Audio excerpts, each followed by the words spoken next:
ফিলিস্তিনিরা স্বস্তি পেয়েছে আর ইসরায়েল যেন হেরে যাচ্ছে নিজেদের কর্মফলে। ব্রিটেন, কানাডা ও অস্ট্রেলিয়া সহ পশ্চিমা বিশ্বের কয়েকটি প্রভাবশালী দেশ ফিলিস্তিনিকে আনুষ্ঠানিকভাবে স্বীকৃতি দিয়েছে। এর মাধ্যমে তারা ইসরায়েলে একঘরে থাকার বাস্তবতাকেও সামনে এনেছে। কূটনৈতিক এই পরিবর্তন ফিলিস্তিনিদের মুখে হাসি ফুটিয়েছে, তবে ইসরায়েলের জন্য এটি বড় ধরনের চাপের ইঙ্গিত।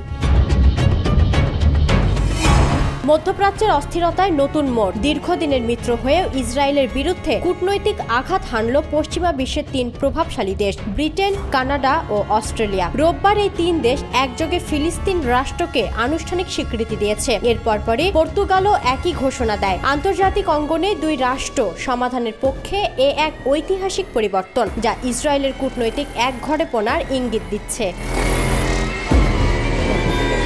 দীর্ঘ সময় ধরে ইসরায়েলের ঘনিষ্ঠ মিত্র থাকা দেশগুলো এবার পদক্ষেপ নিচ্ছে। গাজায় সহিংসতা এবং বেসামরিক প্রাণহানির পর ব্রিটেন, কানাডা ও অস্ট্রেলিয়া ফিলিস্তিনিকে রাষ্ট্র স্বীকৃতি দিয়ে শান্তির পথ তৈরি করতে চাইছে। ব্রিটিশ প্রধানমন্ত্রী কিয়ার স্টারমার মনে করেন এটি দুই রাষ্ট্র সমাধানের সম্ভাবনা জিয়ে রাখবে। কানাডা এবং অস্ট্রেলিয়া একই সুরে বলেছে, আলোচনার মাধ্যমেই ন্যায়সঙ্গত স্থায়ী শান্তি সম্ভব।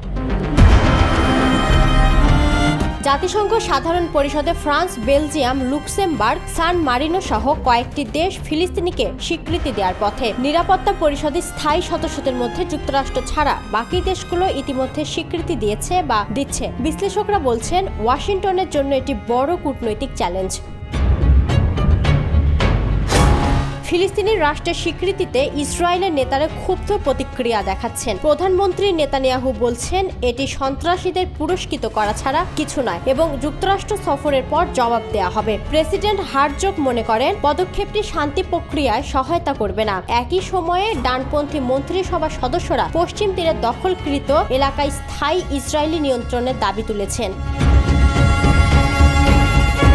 ফিলিস্তিনি প্রেসিডেন্ট মাহমুদ আব্বাস এই স্বীকৃতিকে ন্যায়সঙ্গত ও স্থায়ী শান্তির পথে গুরুত্বপূর্ণ পদক্ষেপ হিসেবে দেখছেন। তার মতে স্বীকৃতি দুই রাষ্ট্র সমাধানের ভিত্তি মজবুত করবে, যাতে ফিলিস্তিন ও ইসরায়েল নিরাপত্তা ও সৌহার্দ্যের সঙ্গে পাশাপাশি থাকতে পারে। হামাসও আন্তর্জাতিক স্বীকৃতিকে স্বাগত জানিয়েছে, তবে তারা জানিয়েছে শুধুমাত্র কথার চেয়ে বাস্তব পদক্ষেপ আরও জরুরি। গাজায় ইসরায়েলের সামরিক অভিযানে 65,000-এর বেশি ফিলিস্তিনি নিহত হয়েছেন। শিশু অধিকার সংস্থা সেভ দি চিলড্রেন জানিয়েছেন 2 বছরের এই যুদ্ধে প্রতিদিন একজন শিশু প্রাণ হারাচ্ছে। গাজা স্বাস্থ্য মন্ত্রণালয় আহতের সংখ্যা লাখের কাছাকাছি হিসাব দিয়েছে। আন্তর্জাতিক মহলে এই পরিস্থিতি গণহত্যা হিসেবে আখ্যায়িত হওয়ার ঝুঁকি দেখাচ্ছে। G7-এর দেশ ব্রিটেন, কানাডা ও অস্ট্রেলিয়া ফিলিস্তিনিকে স্বীকৃতি দিয়েছে, যা কূটনীতিতে বড় প্রভাব ফেলেছে। এই ধারা ভাঙায় জাপান, ইতালি ও জার্মানির ওপর চাপ পড়েছে। ফ্রান্সও সোমবার একই সিদ্ধান্ত নিতে যাচ্ছে। পরিবর্তনটি মধ্যপ্রাচ্য ছাড়িয়ে বৈশ্বিক শক্তির ভারসাম্যকেও প্রভাবিত করতে পারে।